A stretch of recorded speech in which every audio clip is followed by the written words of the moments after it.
Listen to the country, a doom for the cooling land.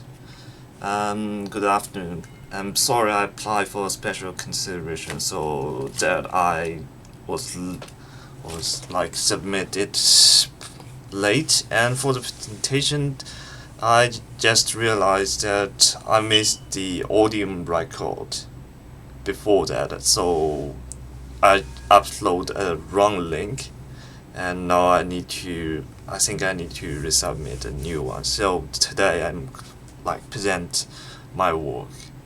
I named it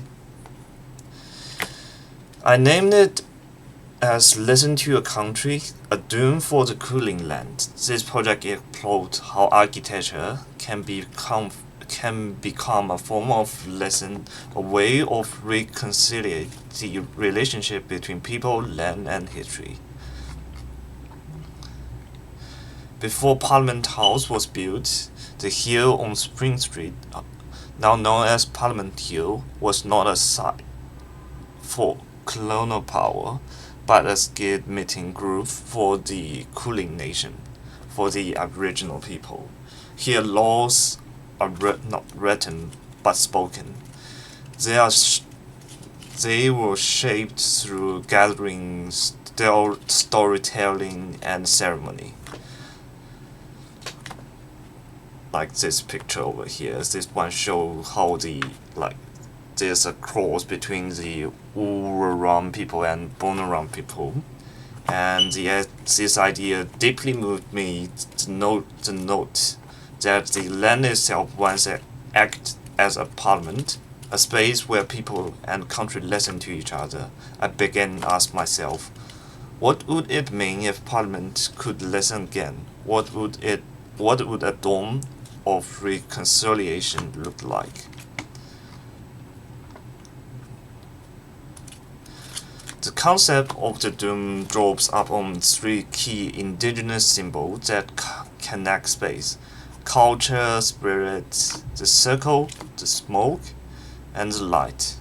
The circle represents the yearning circle, a space of equality and shared voice where everyone sits together and every story matters. The smoke, rising from ceremony, become a meta-phenomenon for dialogue, a bridge between ground and skies, between people and the nations. The light, I reference the Empyrean by Tatao Endong. I think the lights create a kind of ceremony like atmosphere, symbolic truth and renewal, the continuity flow of spirits through countries. Together, these symbols of a spiritual and spatial language that guide my design process. This is how I translate the key elements into the things I want to do. Translating these symbols into architecture, the dome takes the shape, a spiraling layer form that glazed rays of the ground. It became a perfect circle, representing unity, the open as it suggesting an ongoing movement of listening rather than closure. This openness is essential. It reflects the unfinished project of reconciliation. The doom is not complete because reconciliation itself is not complete. I also introduced the totemic elements, this one and this one, the Aboriginal housing, inspired this got some ceremony things, and these raised up elements can represent the smoke where people usually use their bushfire to make the environment better. I think the totemic column is a good representative for the smoke, and for this doom, I think it can be an important element through the totem. In the model, these totem-like forms surround the dome in a gradient form, symbolic time, rule, and movement from past to present. Like this one is here, this part of the model, as you can see through here. The material I choose is Earth. The material themselves become language, the way the dome speak to the land. The base is made of earth-based material, clay. Like this one over here. A bit clay with the dot painting on it, and I made it in a rural way to acknowledge to the indigenous people. This base is made from and grounding the design in country. As the structure raises, it becomes lighter. It becomes much lighter. Sand color paper and lesson marked the human zone gathering. As you can see, there's all the totem here to represent the indigenous people. These shapes from solid to transparent experience, a journey from earth to sky, from memory to openness. The tones represent the ground, transculate layers represent listening and reconciliate. When sunlight passes through, the dome seems to glow from within, like the smoke of the ceremony carried spiritual upward.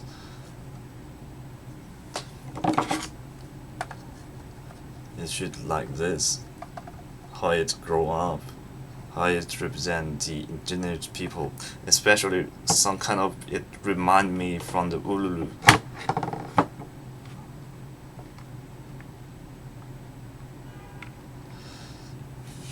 In the final model, the dome raised behind the facade of Parliament House.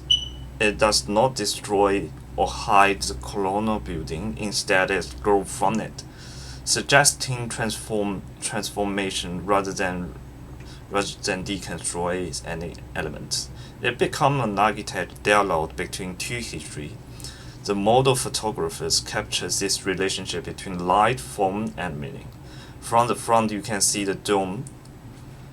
You can see the from the front you can see the dome in orchid ground. From the above, you can see its circular geometry. From the side, you see light diffuse through its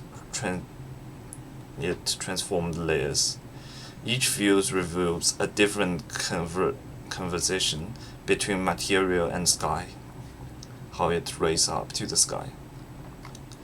In the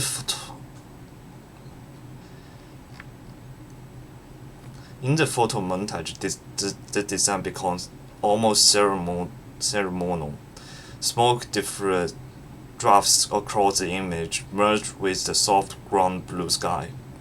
Silhouettes of people, elders, children, and visitors gather brace the dome, form a contemporary yelling circle.